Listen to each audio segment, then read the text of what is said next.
Vascaíno do Cerrado. Fala galera vascaína, eu sou o Thiago Fontes, falo direto de Brasília, Distrito Federal. Tô de volta pra gente trocar uma ideia, falar de Vasco nesse sábado, véspera de um jogo que vai acontecer aqui em Brasília. Antes vou pedir uma moral, deixa o joinha, deixa o like, se inscreve no canal, que é importante para ele ser indicado no YouTube. Quero falar da minha parceira, a 1xBet, é patrocinadora do canal Vascaíno Cerrado.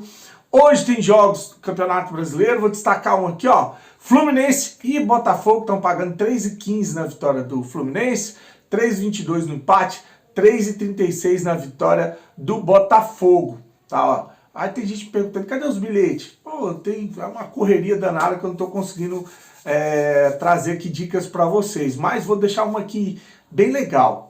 O Urubu viaja amanhã para pegar o Grêmio com 12 desfalques. O time titular todinho vai ficar. Então o time titular do Flamengo já não está ganhando de ninguém. Imagina o time B. Então o Grêmio é muito favorito jogando em casa. Lembrar que o Grêmio só joga o Campeonato Brasileiro. Outro jogo, Corinthians hoje contra o Atlético Goianiense, o Lanterna. O Corinthians vai fazer desse jogo uma final de campeonato. Então são jogos aí que há uma possibilidade de você ganhar um dinheiro entrando na vitória dos mandantes, tá? O link tá no primeiro comentário fixado, clicou, vai abrir uma janela, o código promocional é do Cerrado, primeiro depósito ou Pix no valor de até R$ 1.200. Eles dobram em bônus para você usar no site, na plataforma. O 1xBet é parceira do canal Vascaíno Cerrado 2024, lembre de jogar com responsabilidade e que é para maior de idade. Bom, trouxe ontem, né, no meio da correria, o sorteio da Copa do Brasil, definido aí os lugares, a volta, né? Inclusive o Vasco manifestou dizendo que vai ser em São Januário, né? Vai ser na Barreira. O primeiro jogo no dia 2, o segundo jogo no dia 17. Provavelmente são essas as datas. Aí, sobre o segundo jogo, que é entre Vasco e Atlético Mineiro, há uma polêmica. Por quê? Por causa da data FIFA. Não é só do Vasco e Atlético Mineiro, não, até o Corinthians. A seleção brasileira joga aqui em Brasília, no dia 15, numa terça-feira, à noite.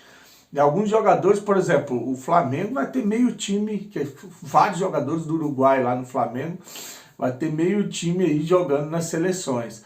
O Corinthians, acho que não, né? O Vasco tem o Pumita, que é reserva, e tem o Jean David, que é reserva também, que joga pelo Chile, né? Foi convocado a última vez, os dois nem entraram em campo, mas foram convocados. Já do lado do Atlético Mineiro tem o Alan Franco, o Vargas e o Arana, né? Então assim, já tá aquele bafafá, aquela falação, porque o Brasil joga na terça e havia uma possibilidade de ter jogo da Copa do Brasil na quarta, mas não tem condição. Então os times vão brigar para que esses jogos ocorram na quinta-feira. Então, tanto o Vasco quanto o Atlético Mineiro, ou Vasco e Atlético, o jogo vai ser em São Januário, quanto Corinthians e Flamengo, os dois jogos devem acontecer numa quinta-feira. E aí é ruim para a televisão, que queria sim logo um jogo na quarta-feira, vai ter que transmitir na quinta. Aí não sei se vai ser nos mesmos horários ou se vão dividir para poder, né, transmitir também, mas tá aí então essa polêmica, porque alguns jogadores vão servir as suas seleções, data FIFA colada com o último jogo da Copa do Brasil na semifinal, tá? O último jogo da semifinal na Copa do Brasil. Claro que os times vão se organizar para fretar avião para os jogadores irem direto para os seus clubes. Para quem vai, por exemplo, jogar na seleção brasileira, não tem problema, né? Do Brasília para Minas não, para o Rio de Janeiro, né? É um pulo.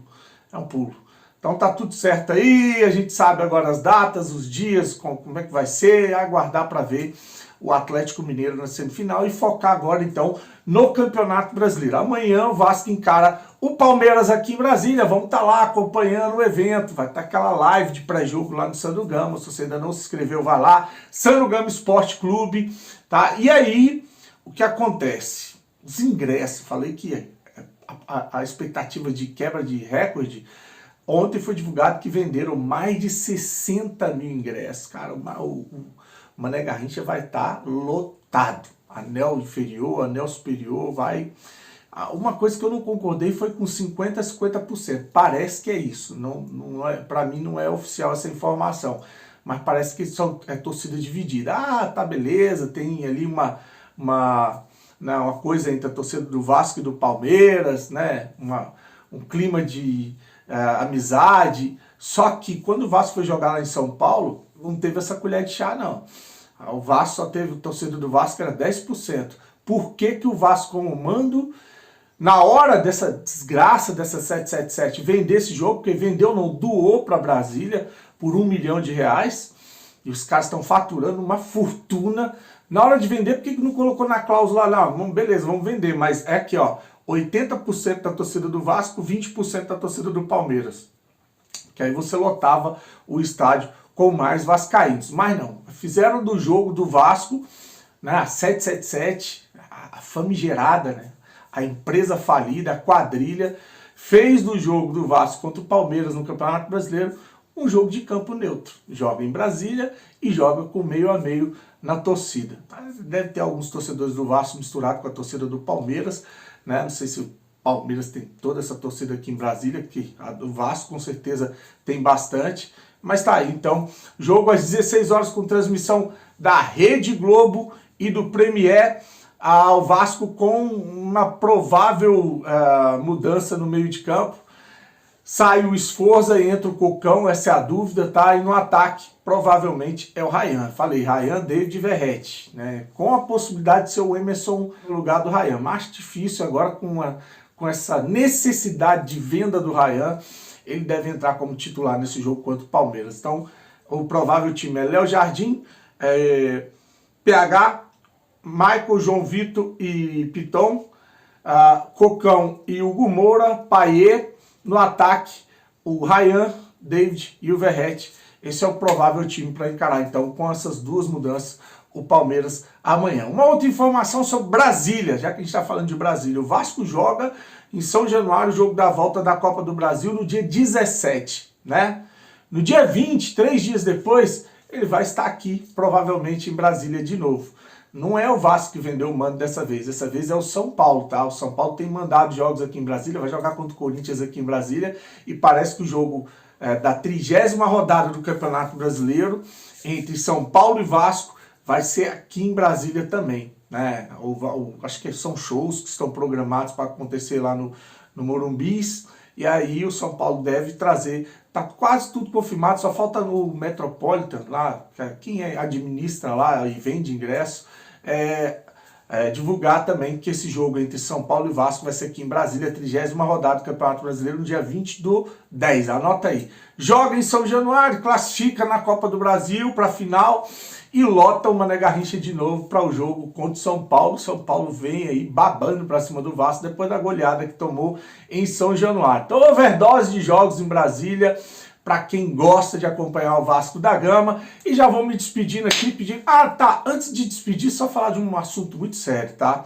Saiu no GE ontem que o Vasco deve entrar com um pedido de recuperação judicial. É os caminhos que seguiu o Botafogo e o Cruzeiro, e eu vou explicar já já por quê. Mas é importante a gente entender que a gente precisava sair desse regime centralizado.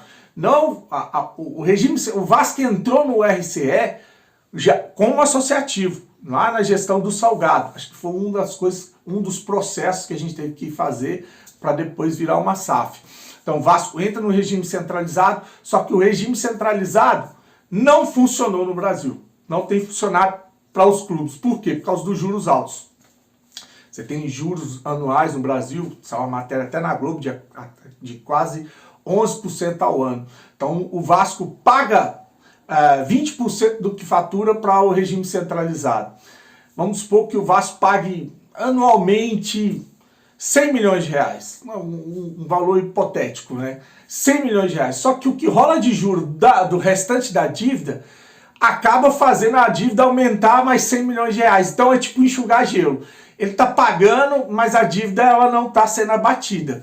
A gente continua com o mesmo débito, com a mesma dívida. Então o Vasco necessitava sair desse regime centralizado para pedir uma recuperação judicial. É uma coisa legal?